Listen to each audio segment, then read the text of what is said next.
Tonight, John Jameson takes us behind the scenes to give us an insider's look as we conduct an interview with a leading real estate agent discussing what makes a top agent and how to sell your own home. To protect the identity of those being interviewed, our characters are animated. Our guest tonight is Mark Malakian. He runs a high-end real estate company in Uptown.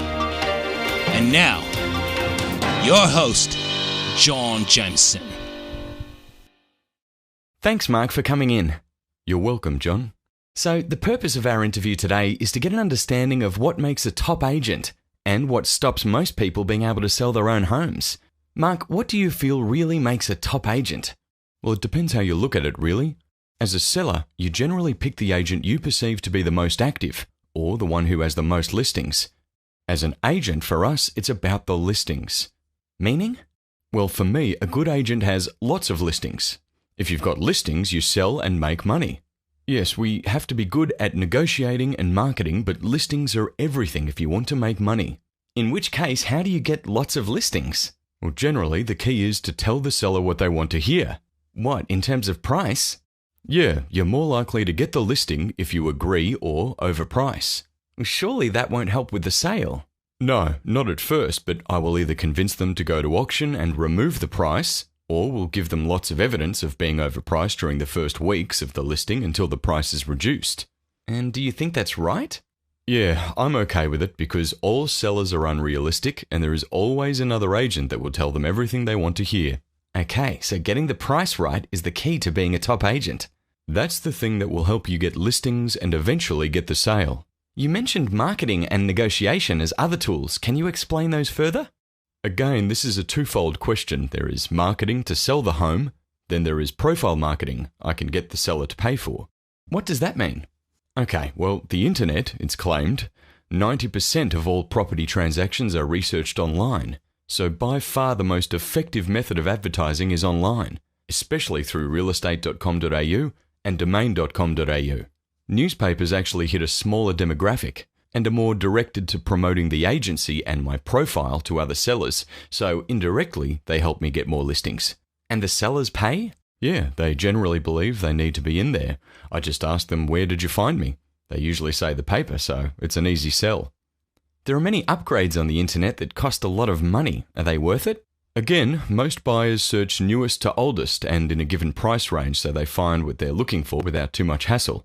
Most people on the internet, I believe, are social cruisers. They have an interest in property because they live local or have an investment there. These people search by suburb to see what's going on. These are the people I want. They're likely to sell sometime soon, so again, like the newspapers, they're a great profile for the agency and the agent. So what really sells a house, the agent or the property? Well, the property really. If you have a great product and it presents well on the internet, it will sell if the price is right.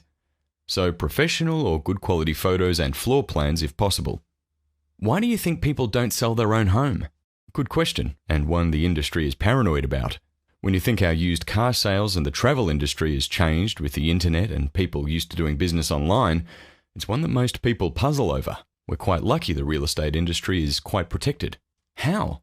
Realestate.com.au and Domain make it quite difficult for independent advertisers, unlike carsales.com.au or Cars Guide, which make it easy for people to sell privately. So if they could access these sites and others, what else do they need to do? Present the property really well, declutter, take high quality photos and make it easier for buyers to get through. Open homes? Yes, and signs because people driving around the area will see them. Anything else? The biggest thing will be removing their own opinion of price. You see, if we got used to selling houses like we use eBay, then it would be easy. You see, you put something on eBay, set a reserve that no one sees, and people bid. If it doesn't get where you want, you don't sell. Everyone puts their house up for sale higher than they want because they think the buyers will knock them down. So if a seller wants $500,000, he lists at $550,000? Hopefully not that high, but that's the idea. So as an agent, we encourage lower offers to try to get the deal done. Some sellers get offended at low offers. If they're going to sell, they need to remember the negotiation has to start somewhere and never get offended. It's where it finishes that matters. What about contracts? Obviously, an agent can do these, but a seller and buyer could use a letter of offer or some basic form and get a lawyer to produce contract when agreed. Do you think more people will sell their own homes? Without a doubt, this industry will change, as of many others with the disruption of the internet. People will get more used to negotiating as they do for any other product. Will it be the end of real estate agents? I think there will always be a place for a good negotiator, so their roles may change. You may have intermediaries that negotiate the deal and prepare contracts. So what tips would you give someone who is selling their own home?